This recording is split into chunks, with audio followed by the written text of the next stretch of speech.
In the same way that humans structure their identity based on who we are being what we do, and what we do being influenced ultimately by what we believe, a brand is also completely influenced by their belief systems and structured by what they stand for as a company culture and a company unit. So in order to find your brand story, you first have to find your brand philosophy. And your brand philosophy will emerge as you start to scratch beneath the surface of what your beliefs are and how you want to connect with your customers, and what will be the connecting links between you and your customers beyond their need for your service. When finding your brand story, it's really important to personify your brand, because when you are connecting with your customers, you need to become the type of person that they would have in their closest tribes. You need to be and represent the type of person that would be invited to their table to live in their lives and become a consistent part of their lifestyle choices. Our lifestyle choices are very based on what it is that we do believe, and what it is that we believe is our personal standing in the world and our personal role in the interconnected society that we live in.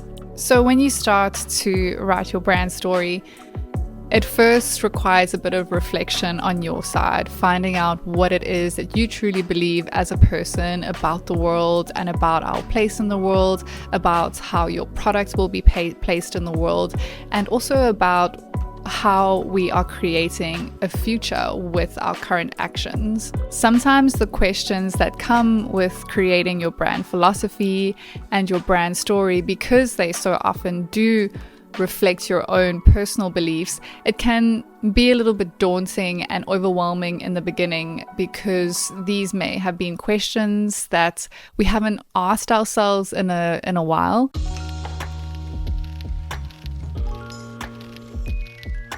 So it's best to start a little slower, and I always find that when crafting your brand story, a great place to start is just simply with the brand tone. When you're creating your brand tone, you can come up with 5 to 7, it can be less than that, whatever suits you, but I would say about 5 to 7 adjectives that describe the manner of your voice and the way that you express yourself. We tend to always want to jump to the generic terms for a brand tone that we seem to hear a lot, which is professional, creative, confident, fun, approachable. And while those definitely embody many of the types of communication that we do want to represent ourselves with, it is definitely helpful to push a little further than the generic terms that are often used, just to find a unique word that really resonates with you and really embodies your individualism. So what I would recommend doing is writing your 5 to 7 adjectives and then finding synonyms for every single one of them, and either deciding that you don't want to use a synonym and you're happy with the word that you chose, or finding something that is a little bit more unique and creative and fits better with the brand that you are trying to create. Once you have determined your brand tone adjectives, then you can move on to your brand energy. As you create your brand energy, your written style starts to become more of a personified style. To determine your brand energy, a great question to ask yourself is, if my brand were a person who just walked into the room, what would my first impression be of them? And when you imagine your brand as a person walking into the room and you getting an impression from them, it really starts to help you to find the words for what sort of energy and aura and presence your brand would embody if they were a real person, because you are trying to create your brand with realistic personality traits so that it's easier for your consumer to connect your brand, not just as a business, but as the real people behind the brand and the people who they ultimately want to connect with as well, because we share similarities and we share interests and we share hopes and dreams.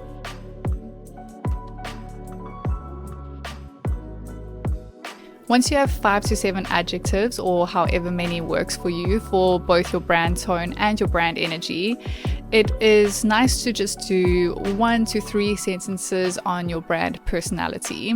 So when you were imagining and envisioning that brand impression as they came into the room, you can turn that visualization you had into 1 to 3 sentences just to help you and guide you as your brand's personality starts to come alive.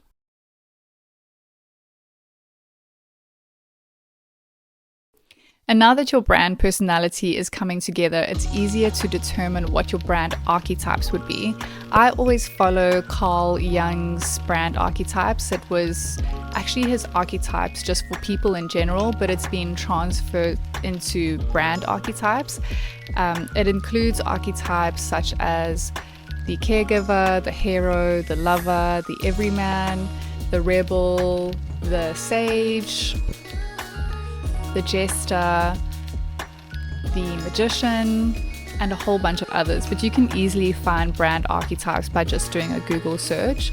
And I personally find that brands are a combination of a few brand archetypes. I find it really difficult to separate everybody just into one of these. I think it may be 9 or 12 categories.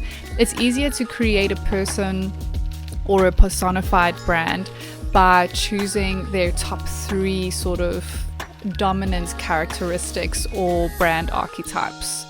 So for example, my brand would be a combination of the lover, the sage, and the magician, I think it is, or one of those. So I would put percentages to how much of each of the archetypes it embodies, and it just helps to individualize each brand by them having 3 top qualities but with different amounts of dominance.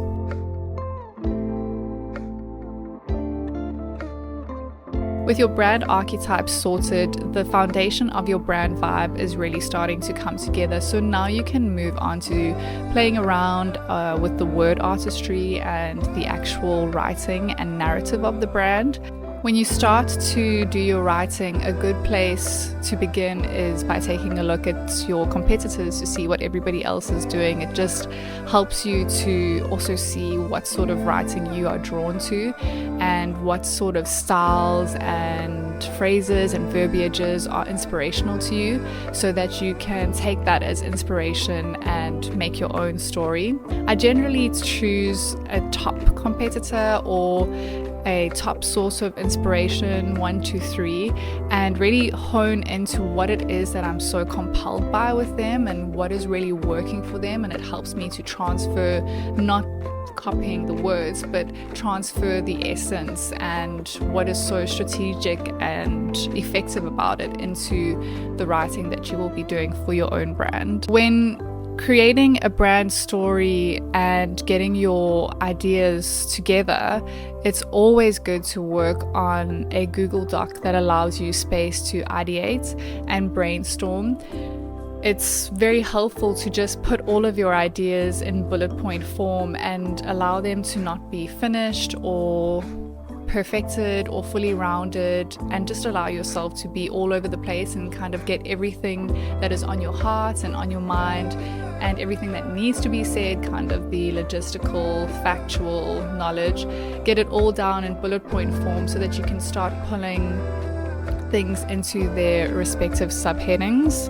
The subheadings that I always work with is first the brand statements. The brand statements would be your elevator pitch,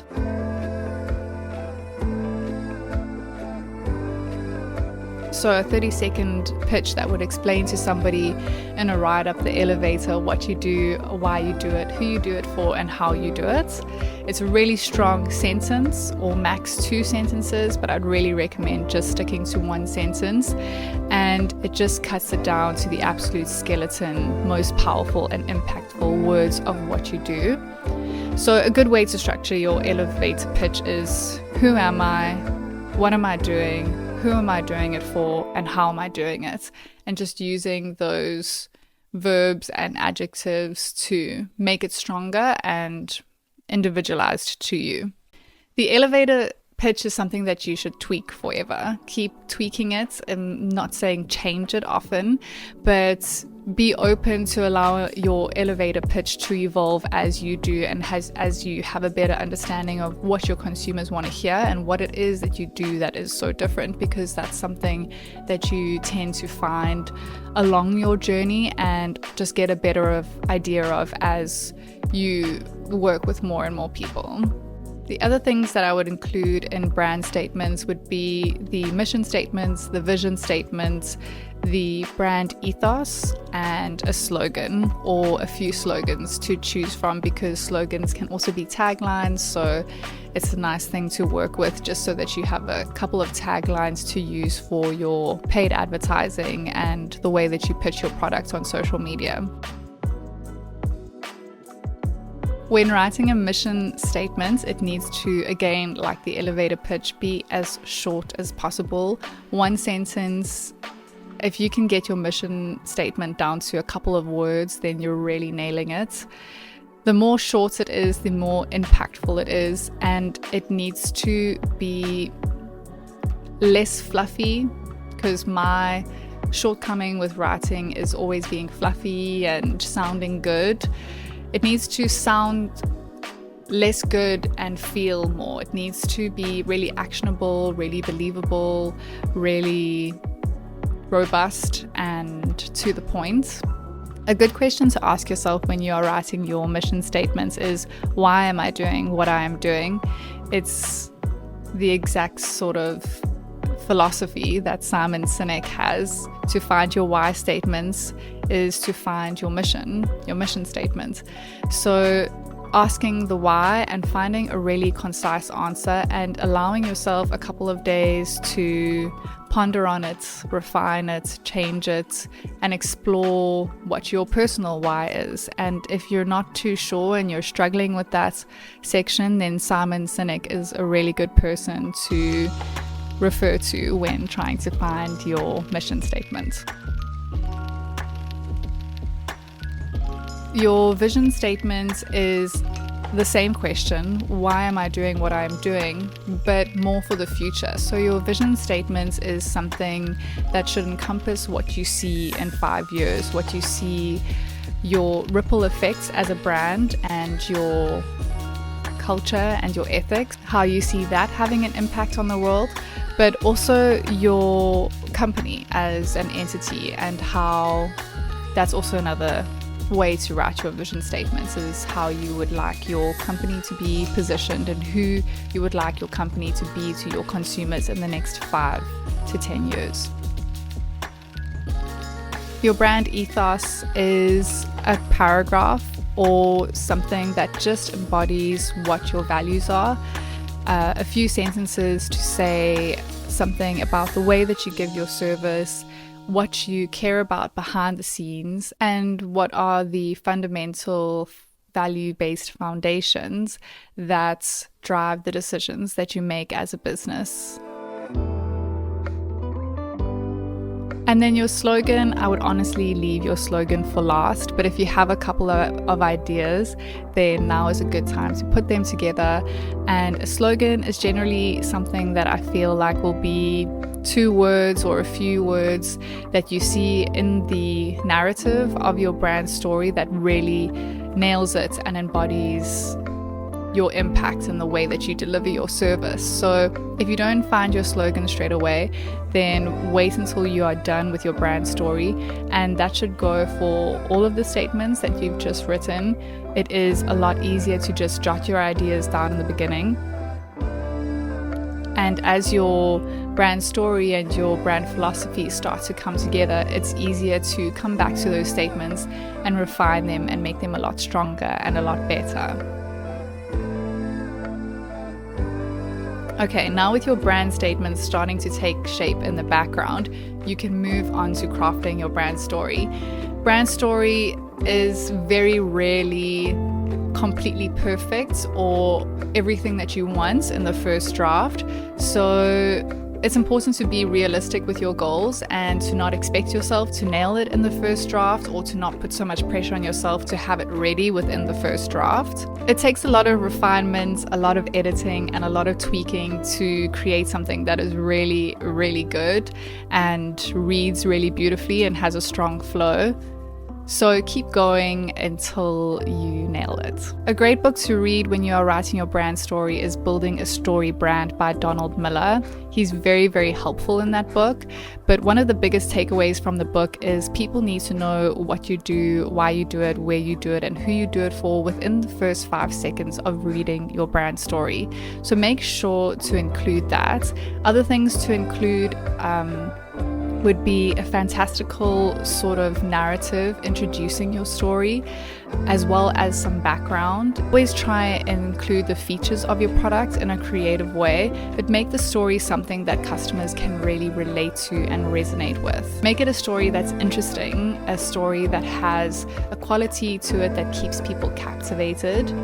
And don't forget to try and separate your founder's bio and your brand story.